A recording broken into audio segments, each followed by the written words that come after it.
भारत की विकसित राजधानी बनाने के लिए भाजपा को मौका दीजिए।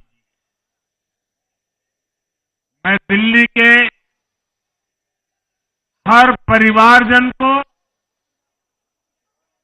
मोदी की गारंटी पर भरोसा करने के लिए दिल्ली वासियों को सर झुका करके नमन करता हूं।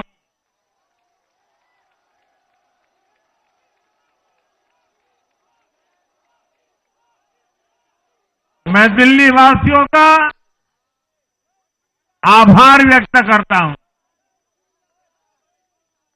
साथियों, दिल्ली ने दिल खोलकर हमें प्यार दिया।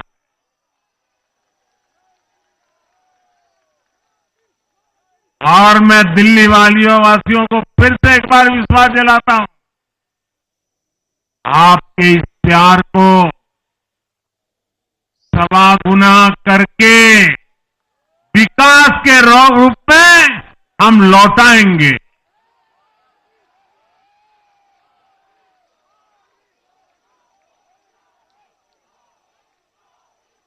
दिल्ली के लोगों का ये प्यार,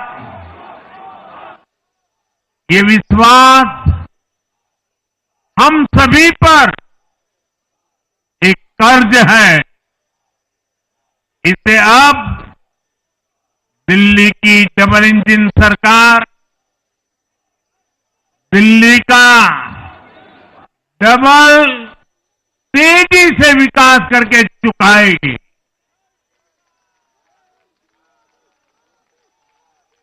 साथियों, आज की ये ऐतिहासिक विजय है। ये सामान्य विजय नहीं है। दिल्ली के लोगों ने आपदा को बाहर कर दिया। एक दशक की आपदा से दिल्ली मुक्त हुई।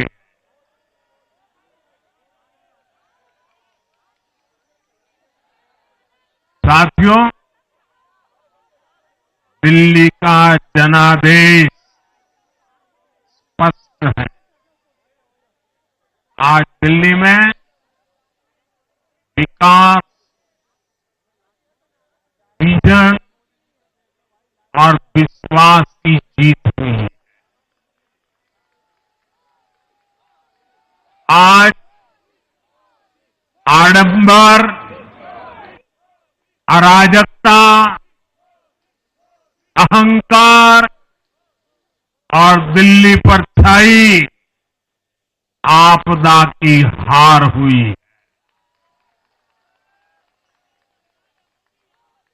इस नतीजे में भाजपा के कार्यकर्ताओं की दिन रात की मेहनत,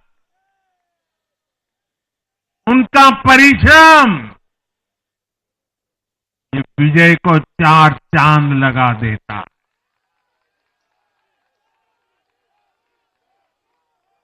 और आप सभी कार्यकर्ता इस विजय के हकदार हैं। मैं भाजपा के प्रत्येक कार्यकर्ताओं भी आप सबको ये विजय की बहुत बहुत बधाई देता हूं।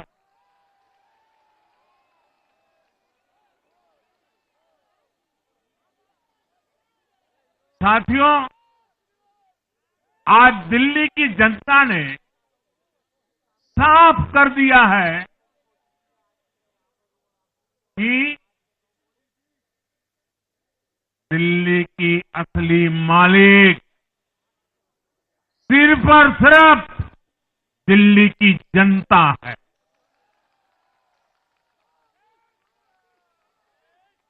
जिनको दिल्ली का मालिक होने का घमंड था, उनका सच से सामना हो भी गया।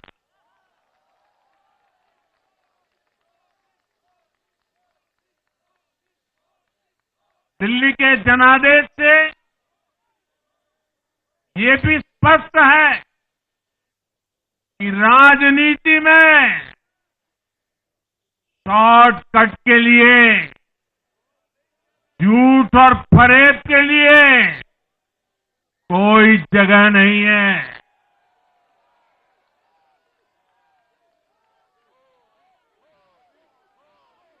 जनता ने शॉर्टकट वाली राजनीति का शॉर्ट सर्किट कर दिया।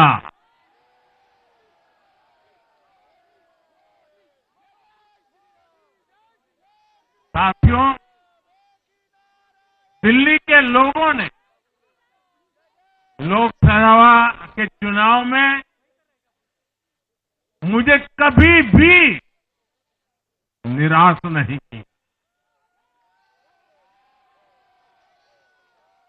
2014, 2019, 2024 तीनों चुनाव में दिल्ली के लोगों ने बीजेपी को 7 की 7 सीटों पर भव्य विजयी बनाया।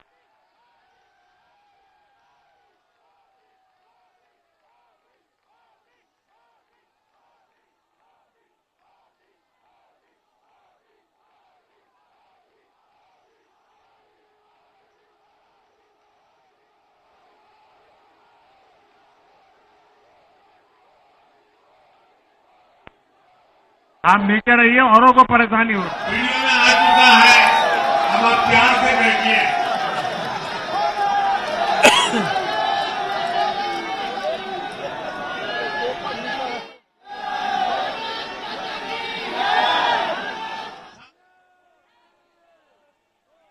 तीन बार साथियों, लोकसभा में तीन बार लोकसभा में 100% विजय दिलाने के बाद, लेकिन मैं देख रहा था देश भर के भाजपा कार्यकर्ताओं के और दिल्ली के कार्यकर्ताओं के मन में भी एक टीस थी, एक कसक थी। ये टीस दिल्ली की पूरी तरह से सेवा न कर पाने की थी। लेकिन आज दिल्ली ने हमारा वो आग्रह भी मान लिया। दिल्ली की युवा पीढ़ी 21वीं सदी में पैदा हुए साथी अब पहली बार दिल्ली में भाजपा का सुशासन देखेंगे।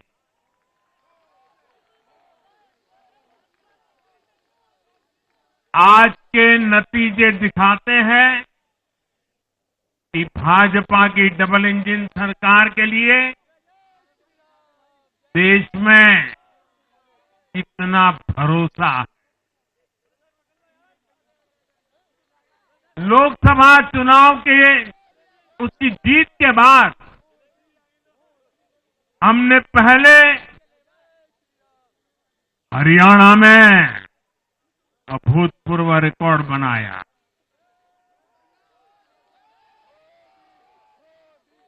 फिर महाराष्ट्र में नया रिकॉर्ड बनाया।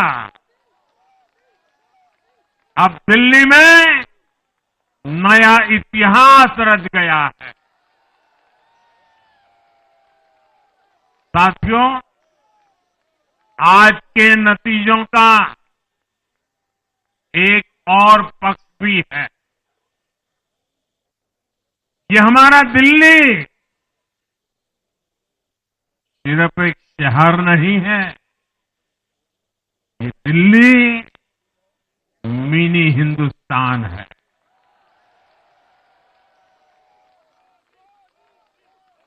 ये लघु भारत है।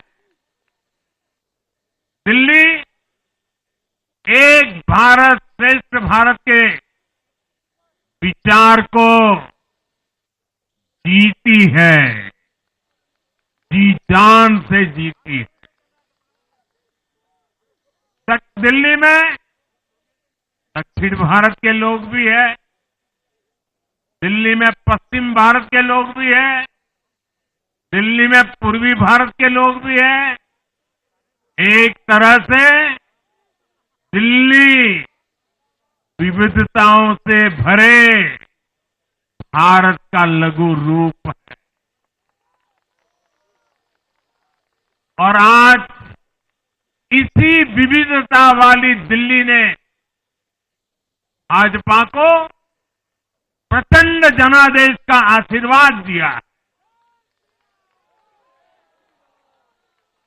दिल्ली का ऐसा कोई क्षेत्र नहीं, कोई ऐसा वर्ग नहीं जहां कमल न खिला हो। हर भाषा बोलने वालों ने, हर राज्य के लोगों ने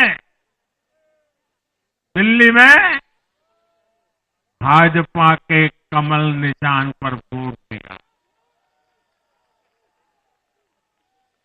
और साथियों, इस चुनाव में मैं जहां भी गया, मैं गर्व से कहता था, मैं तो पूर्वांचल से सांसद हूं।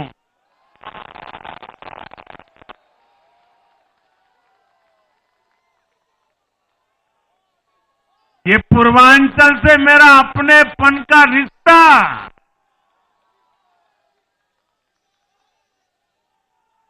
पूर्वांचल के लोगों ने इस रिश्ते को प्यार की, विश्वास की नई ऊर्जा दे दी, नई ताकत दे दी। इसलिए मैं पूर्वांचल के लोगों का, पूर्वांचल के एक सांसद के नाते विशेष रूप से आभार व्यक्त करता हूं।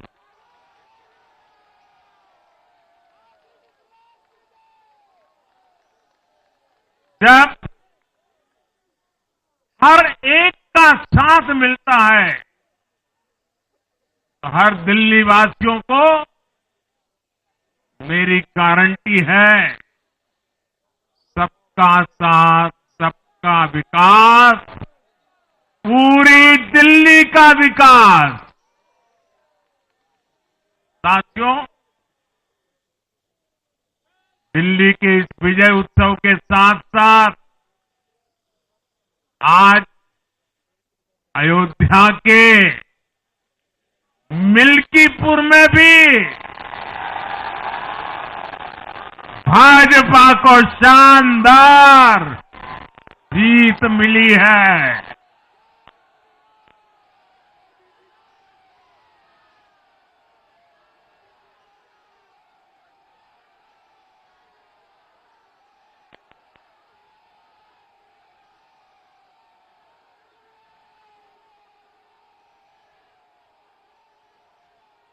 हर वर्ग ने भारी संख्या में भाजपा के लिए मतदान किया है, अभूतपूर्व विजय दिया है। साथियों, आज देश तुष्टीकरण नहीं, बल्कि भाजपा के संतुष्टीकरण की पॉलिसी को चुन रहा है। साथियों, दिल्ली में धरना प्रदर्शन की राजनीति, टकराव और प्रशासनिक अनिश्चितता ने दिल्ली के लोगों का बहुत नुकसान किया। आज दिल्ली के विकास के सामने से एक बड़ी रुकावट आप सब दिल्ली वासियों ने दूर कर दी है।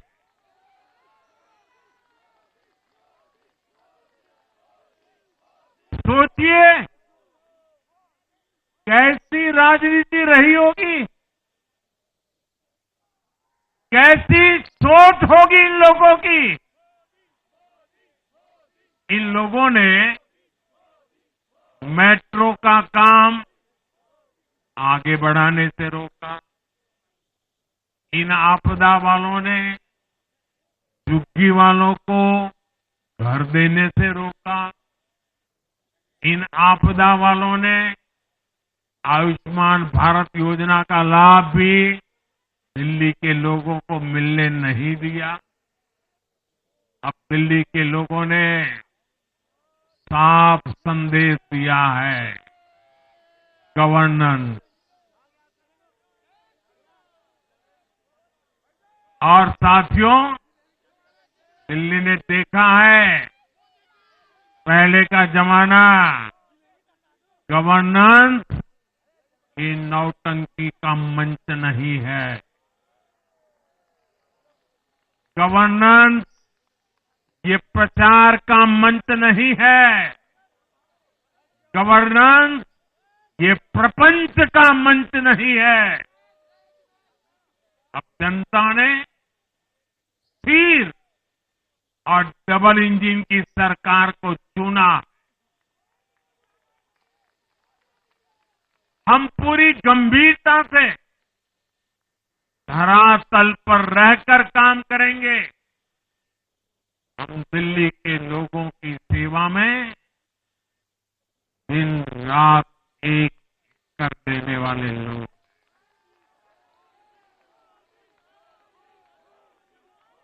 साथियों, पूरा देश जानता है कि जहां एनडीए है वहां सुशासन है, विकास है, विश्वास है।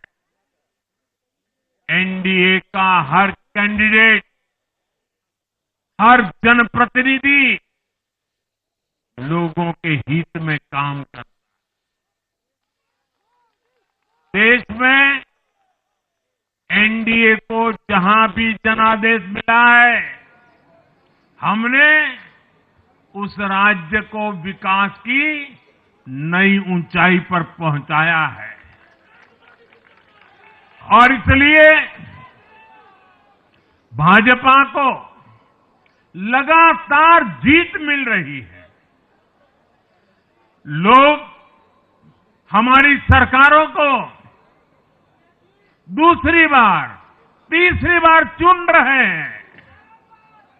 उत्तराखंड, हरियाणा, उत्तर प्रदेश, एमपी में, गुजरात, गोवा, महाराष्ट्र, बिहार में, असम, अरुणाचल, मणिपुर में, हर राज्य में हमें दोबारा सत्ता मिली है। साथियों, यहां दिल्ली के बगल में यूपी है। एक जमाने में उत्तर प्रदेश की कानून व्यवस्था कितनी बड़ी चुनौती थी और सबसे बड़ा चैलेंज नारी शक्ति के लिए होता था। यूपी में दिमागी बुखार का कहर बरसता था, लेकिन हमने इसका अंत करने के लिए संकल्पबद्ध होकर काम किया। आप याद करिए, महाराष्ट्र में हर साल सूखे के कारण हमारे अन्नदाताओं पर कितना बड़ा संकट आता था, लेकिन हमारी सरकार आने के बाद हमने जल युक्त शिविर जैसे अभियान चलाकर किसानों तक पानी पहुंचाया। हरियाणा में किसी को बिना खर्ची, बिना पर्ची के सरकारी नौकरी नहीं मिलती थी, लेकिन आज बीजेपी ने वहां सुशासन का नया मॉडल स्थापित कर रही है। पूर्वोत्तर में हमारी सरकारों ने वहां के लोगों को विकास की नई धारा से जोड़ा है। एक जमाना था जब गुजरात में पानी का इतना बड़ा संकट था, खेती किसानी मुश्किल थी, लेकिन आज वही गुजरात एग्रीकल्चर पावर हाउस बनकर उभरा है। आप याद करिए, नीतीश जी के पहले बिहार किस हालत में था। बिहार में नीतीश जी को अवसर मिला, बदलाव भी तभी आया जब एनडीए की सरकार आई। ऐसे ही आंध्र प्रदेश में चंद्रबाबू नायडू गारू ने अपना ट्रैक रिकॉर्ड साबित किया है। ये सारे उदाहरण बताते हैं कि एनडीए यानी विकास की गारंटी। एनडीए यानी सुशासन की गारंटी। साथियों, सुशासन का लाभ गरीब को भी होता है और मिडिल क्लास को भी होता है। इस बार दिल्ली में गरीब, झुग्गी में रहने वाले मेरे भाई बहन, हमारे मिडिल क्लास ने भाजपा को जबरदस्त समर्थन दिया है। चाहे कोई भी प्रोफेशन हो, हर वर्ग के बहुत सारे प्रोफेशनल्स हमारी पार्टी में काम कर रहे हैं। और इसका सबसे बड़ा कारण यह है कि हमारी पार्टी ने हमेशा मिडिल क्लास को अपनी प्राथमिकता पर रखा है। यही दिल्ली में हमने सबसे पहले मेट्रो का काम शुरू किया। हमने अन्य शहरों में एयरपोर्ट, मेट्रो और अर्बन डेवलपमेंट के प्रोजेक्ट पर काम किया। हमारी योजनाओं में बहुत ज्यादा फायदा मिडिल क्लास को मिलता है। स्टार्टअप इंडिया जैसे अभियानों के कारण छोटे शहरों के लोग अपने सपनों को पूरा कर रहे हैं। आयुष्मान भारत और जन औषधि केंद्रों के कारण देश के करोड़ों लोगों को अच्छी स्वास्थ्य सुविधाएं मिल रही है। साथियों, देश की नारी शक्ति का आशीर्वाद हमारा सबसे बड़ा रक्षा कवच है।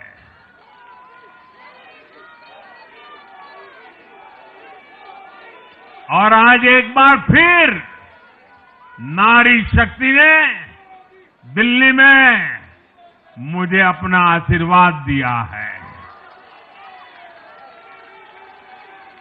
चाहे उड़ीसा हो, महाराष्ट्र हो या हरियाणा हो, हमने हर राज्य में नारी शक्ति से किए हर वादे को पूरा किया है। आज इन राज्यों में करोड़ों माताओं बहनों को हमारी योजनाओं का लाभ मिल रहा है। मैं दिल्ली की मातृशक्ति से भी कहता हूं, चुनाव में उनसे किया वादा जरूर पूरा किया जाएगा। ये मोदी की गारंटी और मोदी की गारंटी यानी गारंटी पूरा होने की गारंटी। साथियों, टूटती सड़कें, कूड़े के ढेर, सीवर ओवरफ्लो और प्रदूषित हवा, दिल्ली की जनता इन सब समस्याओं से त्रस्त रही है। अब यहां बनने वाली भाजपा सरकार दिल्ली को विकास की ऊर्जा के साथ एक आधुनिक शहर बनाएगी। साथियों, पहली बार दिल्ली एनसीआर के हर प्रदेश में बीजेपी का शासन आया है। आजादी के बाद ये पहली बार हुआ है। राजस्थान में, यूपी में, हरियाणा में, ऐसे पड़ोस के हर राज्य में भाजपा की सरकारें हैं। ये बहुत ही सुखद संयोग है। जरा इनको नींद आ रही है, तबीयत खराब है, जरा डॉक्टर देख लीजिए। इस कार्यकर्ता को पानी पिला दीजिए, शायद तबीयत ठीक नहीं है, इनको जरा संभालिए। हाँ, नहीं, वो थोड़े अनईजी लग रहे हैं। हाँ, पानी पिलाइए, थोड़े अनईजी लग रहे हैं।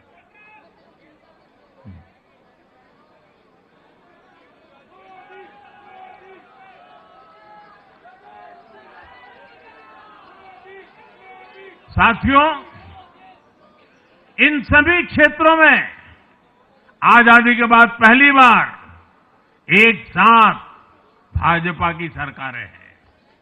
इस एक संयोग से दिल्ली और पूरे एनसीआर में तरक्की के अनगिनत रास्ते खुलने जा रहे हैं।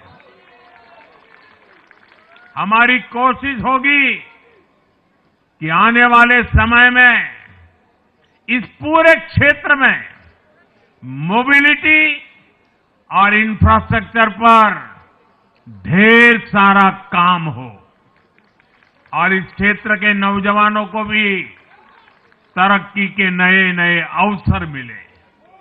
साथियों, हम देख रहे हैं आज देश तेजी से शहरीकरण की ओर बढ़ रहा है। पहले के समय की सरकारों ने शहरीकरण को बोझ माना, इसे चुनौती समझा। उन लोगों ने शहरों को सिर्फ पर्सनल वेल्थ कमाने का जरिया बना दिया। लेकिन मेरा मानना है, अर्बनाइजेशन एक अपॉर्चुनिटी है। अर्बनाइजेशन गरीबों को, वंचितों को सशक्त करने का भी एक माध्यम है। दिल्ली भारत का गेटवे है और इसलिए इसे देश का सर्वश्रेष्ठ अर्बन इंफ्रास्ट्रक्चर मिलना ही चाहिए। दिल्ली के लोगों ने हाउसिंग सेक्टर में हमारा काम देखा है। लोगों ने सड़कों के लिए हमारी परफॉर्मेंस देखी है। अब हम दिल्ली वालों की आकांक्षाओं को पूरा करने में पूरी शक्ति से जुट जाएंगे। साथियों, दिल्ली का जनादेश विकास के साथ ही विरासत की समृद्धि के लिए भी है। गंगे च यमुने चैव गोदावरी सरस्वती कावेरी नर्मदे सिंधु, ये भारत का सांस्कृतिक और आध्यात्मिक उद्घोष है। मां यमुना हमारी आस्था का केंद्र है। तभी तो कहते हैं, नमो नमस्ते यमुने सदा त्वम भवस्व में मंगल कारणम च। हम लोग हमारा सदा मंगल करने वाली यमुना देवी को नमस्कार करते हैं।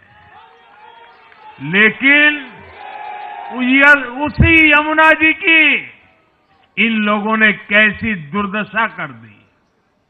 दिल्ली का तो अस्तित्व ही मां यमुना जी की गोद में पनपा है।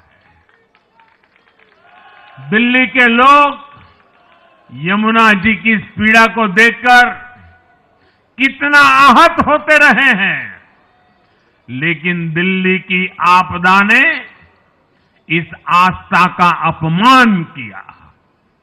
दिल्ली की आपदा ने लोगों की भावनाओं को, उनकी आस्था को पैरों तले कुचल दिया। अपनी नाकामी के लिए हरियाणा के लोगों पर इतना बड़ा आरोप लगा दिया। साथियों, मैंने चुनाव प्रचार के दौरान संकल्प लिया है कि यमुना जी को हम दिल्ली शहर की पहचान बनाएंगे।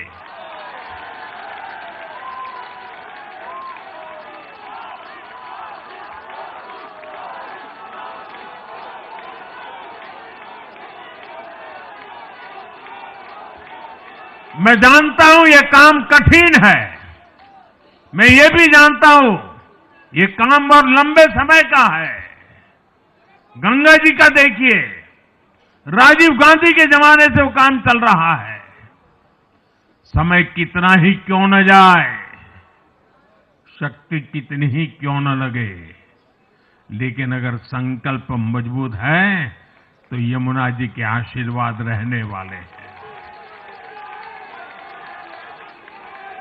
हम मां यमुना जी की सेवा के लिए हर प्रयास करेंगे, पूरे सेवा भाव से काम करेंगे।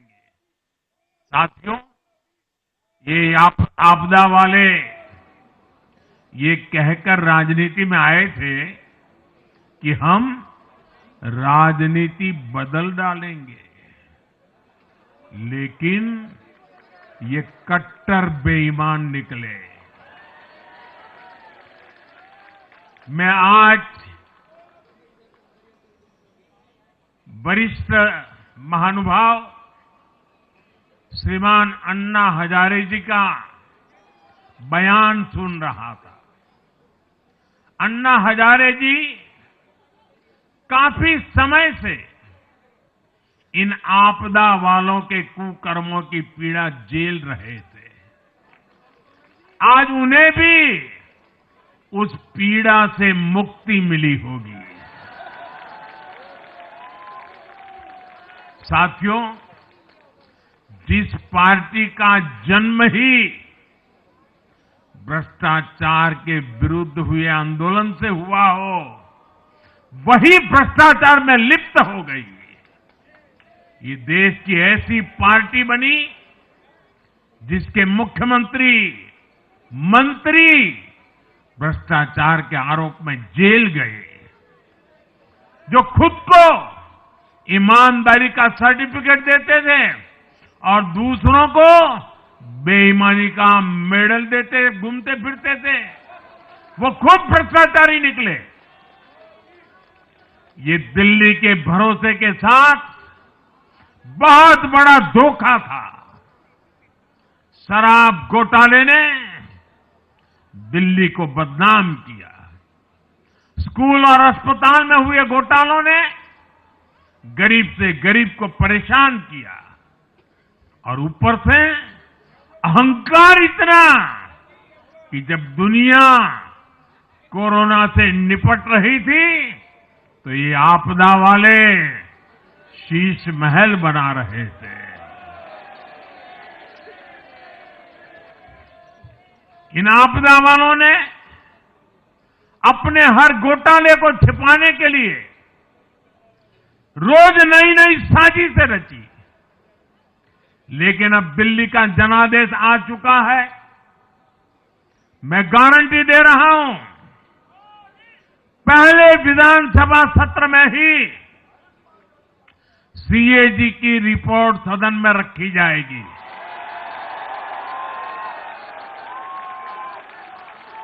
भ्रष्टाचार के हर तार की जांच होगी, और जिसने भी लूटा है उसको लौटाना पड़ेगा।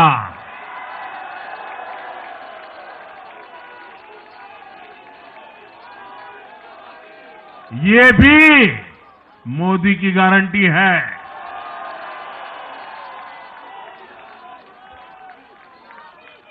साथियों, आज जनता ने फिर एक बार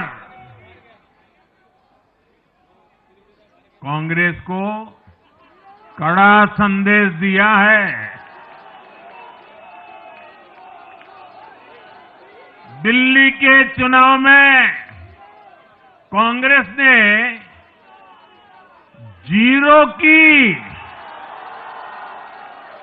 डबल हैट्रिक लगाई है।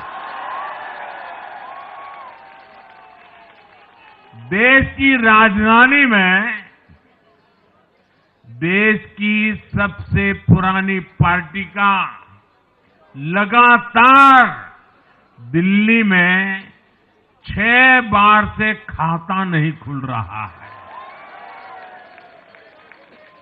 और ये लोग खुद को पराजय का गोल्ड मेडल देते फिर रहे हैं।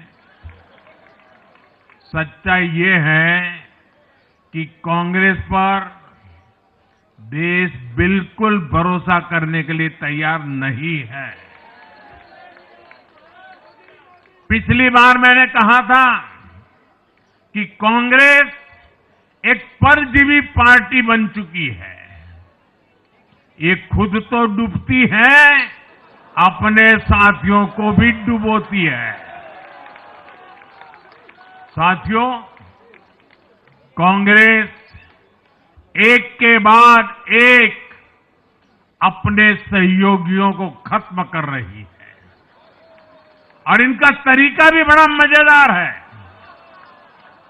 आज की कांग्रेस अपने सहयोगियों की जो भाषा है, जो उनके एजेंडा है, उसी को चुराने में लगी हुई है। उनके मुद्दे चुराती है, फिर उनके वोट बैंक में सेंध मारती है। यूपी में कांग्रेस उस वोट बैंक को छीनने की कोशिश कर रही है जिस पर समाजवादी पार्टी और बीएसपी अपना हक मानती थी। मुलायम सिंह जी इसको बराबर समझ गए थे। इसी तरह तमिलनाडु में कांग्रेस आज डीएमके की भाषा डबल जोर से बोलती है। उनको डीएमके के वोटर को लुभाना करके खुद की हैसियत बनानी है। बिहार में भी ये कांग्रेस ही है जो जातिवाद का जहर फैलाकर अपनी सहयोगी आरजेडी का जो पेटेंट है उसी जमीन को खाने में जुट गई है। ठीक ऐसा ही हाल जम्मू कश्मीर, बंगाल में भी कांग्रेस ने अपने सहयोगियों का किया है। अब आज दिल्ली में भी साफ हो गया कि जो भी कांग्रेस का हाथ एक बार थामता है उसका बंटा धार होना तय हो जाता है।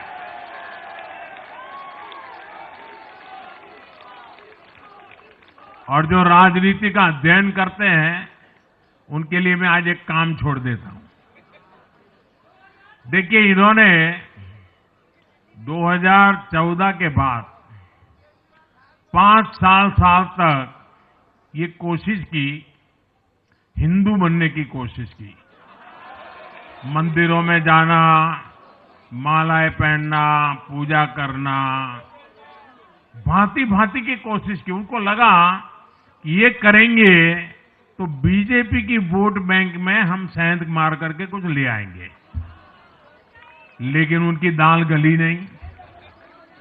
तो आपने देखा होगा पिछले कुछ वर्षों से उन्होंने वो रास्ता बंद कर दिया। उन्होंने माना कि ये भाजपा का क्षेत्र है, उसमें पैर नहीं डाल सकते। अब जाए तो जाए कहा, तो ये राज्यों की जो अलग अलग पार्टियां अलग अलग अपने मुद्दों पर जो अपनी जान चला रही हैं, अब उनकी नजरें उन पर है और इसलिए, और वो भी समझ गए होंगे, बोलते नहीं होंगे, समझ गए होंगे कि ये उनको ही खा रहे हैं। साथियों, इंडी गठबंधन के दल अब कांग्रेस का ये कैरेक्टर समझने लगे हैं। इंडी वालों को ये एहसास हो रहा है कि जिस वोट बैंक को उन्होंने कांग्रेस से छीना है, अब कांग्रेस उसे वापस पाने में जुटी है। इसलिए दिल्ली में हमने देखा, इंडी के ही दलों ने एकजुट होकर कांग्रेस को हैसियत बताने की कोशिश की, अपने वोट बैंक को रोकने की कोशिश की। ये मीडिया वालों को पता नहीं समय नहीं मिला, अब तो समय ही समय है उनके पास। इंडी गठबंधन पूरा दिल्ली में कांग्रेस के खिलाफ मैदान पे उतरा था, और फिर भी क्या हाल हुआ देखिए, दोनों तरफ। साथियों, वो कांग्रेस को रोकने में तो सफल रहे, लेकिन आपदा को बचाने में कामयाब नहीं हो पाए। साथियों, कांग्रेस का हाथ थामने वाले इसलिए भी बर्बाद हो रहे हैं क्योंकि आज कांग्रेस वो कांग्रेस नहीं है जो आजादी के आंदोलन के समय थी, जो आजादी के बाद कुछ दशकों तक थी। आज वो कांग्रेस नहीं है। आज कांग्रेस देश हित की नहीं, अर्बन नक्सलियों की राजनीति कर रही है। कांग्रेस के नेता जब कहते हैं वो भारत से लड़ रहे हैं, इंडियन स्टेट से लड़ रहे हैं, ये नक्सलियों की भाषा है। ये समाज में, देश में अराजकता लाने की भाषा है। और यहां दिल्ली में तो आपदा भी उसी अर्बन नक्सली सोच को ही आगे बढ़ा रही थी। कांग्रेस की अर्बन नक्सली सोच राष्ट्र की उपलब्धियों पर अटैक करती है। ये पूरी दुनिया में अपनी ही सोच का आर्थिक, सामाजिक और राजनीतिक निजाम लाना चाहती है। जब ये कांग्रेस में अर्बन नक्सलियों का डीएनए घुस गया है, तब ये कांग्रेस हर कदम पर बर्बाद हो रही है। साथियों, आज दिल्ली से मैं देश के नौजवानों से भी अपना एक आग्रह दोहराना चाहता हूं। मैंने 1 लाख नौजवानों को राजनीति में आगे आने के लिए कहा है। ये मैं इसलिए कहता हूं कि देश को सही मायने में एक गंभीर पॉलिटिकल ट्रांसफॉर्मेशन की जरूरत है। विकसित भारत को नई प्राण शक्ति की जरूरत है। 21वीं सदी की राजनीति को नए आइडिया, नई ऊर्जा की जरूरत है, नए चिंतन की जरूरत है। ये मैं इसलिए भी कह रहा हूं क्योंकि अगर अच्छे नौजवान बेटे बेटियां राजनीति में नहीं आएंगे तो ऐसे लोग राजनीति पर कब्जा कर लेंगे जो राजनीति में नहीं आने चाहिए।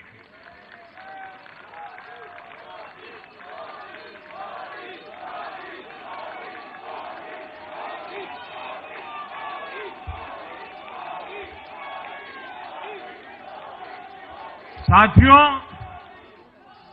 सफलता असफलता अपनी जगह पर है, लेकिन देश को धूर्तता और मूर्खता की राजनीति नहीं चाहिए। एक तरफ धूर्तता है तो दूसरी तरफ मुक्तता है। देश का तेजस्वी युवा अगर राजनीति में नहीं आएगा तो देश धूर्तता और मूर्खता की राजनीति में फंस जाएगा। विकसित भारत बनाने के लिए हमें राजनीति में नयापन लाना है, हर स्तर पर इनोवेशन लाना है। साथियों, हमारी ये विजय नई जिम्मेदारी लेकर आई है।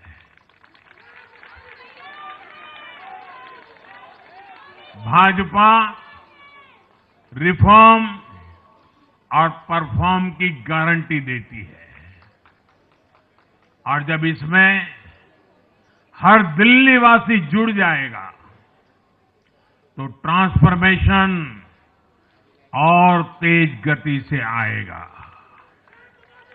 हमें दिल्ली के विकास के लिए मिलकर काम करना है।